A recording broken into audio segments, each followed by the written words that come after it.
Bonjour, dans cette vidéo, nous allons vous parler de pourquoi et comment financer votre projet. Les objectifs sont identifier le montant nécessaire pour financer le projet et connaître les organismes existants pouvant aider les entreprises genevoises. Vous avez dû remplir les charges directes d'exploitation, les charges de fonctionnement, ainsi que les ventes dans les onglets du budget mensuel du fichier Excel. Vous avez également vu les ressources clés et rempli l'onglet Investissement. Vous avez déjà vu cette diapositive. Elle vous indique les besoins en liquidité qui sont nécessaires pour investir dans des actifs corporels et incorporels, comme des machines, des outils informatiques, un fonds de commerce, etc. Les frais de démarrage, comme l'achat du stock de marchandises, la publicité ou les frais de conseil. 3. Les besoins de trésorerie pour assurer au minimum 3 mois de charges de fonctionnement. De l'autre côté, nous avons les sources de liquidité, vos fonds propres, les emprunts, le chiffre d'affaires après ouverture.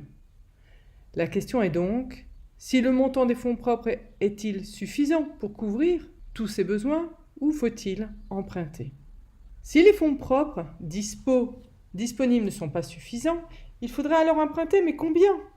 Vous avez déjà rempli le fichier Excel au niveau des investissements, les frais de démarrage et les charges de fonctionnement.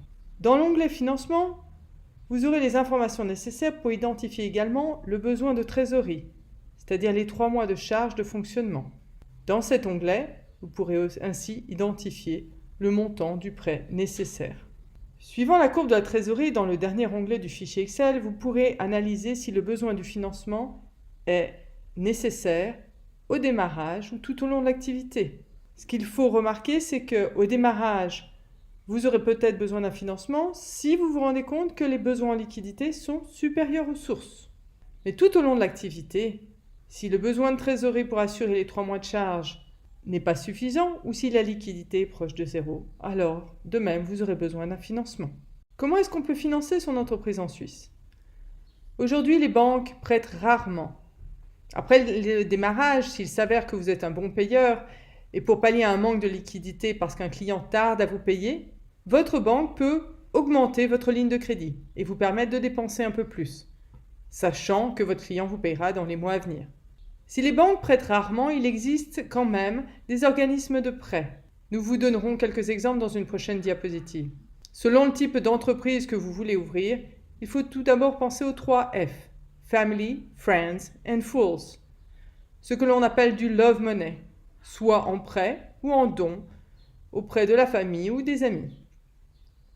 Il y a aussi un moyen de financer le démarrage ou un projet bien spécial en faisant une campagne de crowdfunding, ce qui correspond à un don de personnes inconnues qui sont prêtes à soutenir votre projet sans vraiment de contrepartie. Depuis plusieurs années, il existe également du crowdlending qui correspond à emprunter de l'argent auprès d'inconnus qui veulent soutenir votre projet. Puis il y a aussi le crowd equity où les individus sont prêts à vous aider financièrement avec une part des actions en contrepartie. Les business angels et les investisseurs externes financent souvent les startups.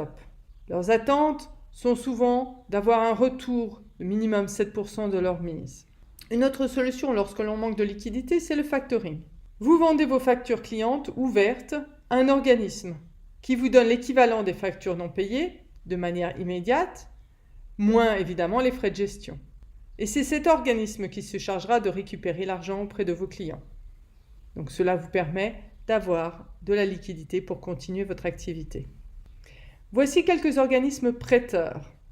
La FAE, qui est la Fondation d'aide aux entreprises, qui fait principalement du cautionnement de prêts bancaires, ce qui signifie que vous devez obtenir un prêt auprès de la banque et que la FAE cautionnera ce prêt.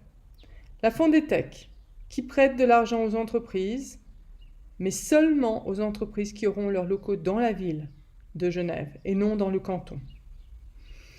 Il existe d'autres organismes comme le cautionnement roman qui facilite l'accès au crédit. D'autres organismes prêteurs comme VentureKick, Fongit, selon le type d'entreprise que vous désirez ouvrir. Une chose qu'il faut absolument savoir, c'est que ces organismes prêteurs ne vous prêteront jamais de l'argent pour ouvrir votre entreprise, votre SARL ou votre SA. Ils vous prêteront pour de l'investissement, pour une campagne marketing, pour un besoin en fonds de roulement.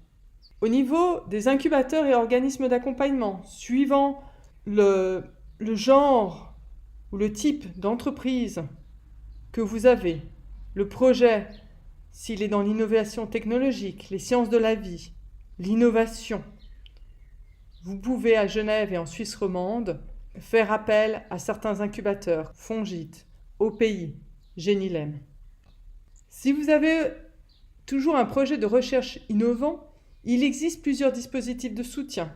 Les dispositifs Genevois, Roman, Fédéral. Veuillez consulter le lien internet mis à votre disposition dans le Moodle pour avoir plus d'informations. Vous pouvez également solliciter un entretien avec la Direction générale du développement économique, de la recherche et de l'innovation à Genève. Leur soutien n'est pas financier, mais il pourra vous guider vers l'organisme le plus approprié pour votre projet. En résumé, un financement est nécessaire si les besoins au démarrage ou pendant l'activité sont supérieurs aux sources de liquidité. Attention, ne pas attendre d'être dans le rouge pour chercher des solutions de financement. Sinon, sans liquidité, l'entreprise sera en faillite. Vous avez déjà dû remplir ce document pour les ressources clés et investissements. Veuillez vérifier que le financement est maintenant approprié et que la courbe de trésorerie, dans le fichier Excel, n'est pas en dessous de 0. Je vous remercie.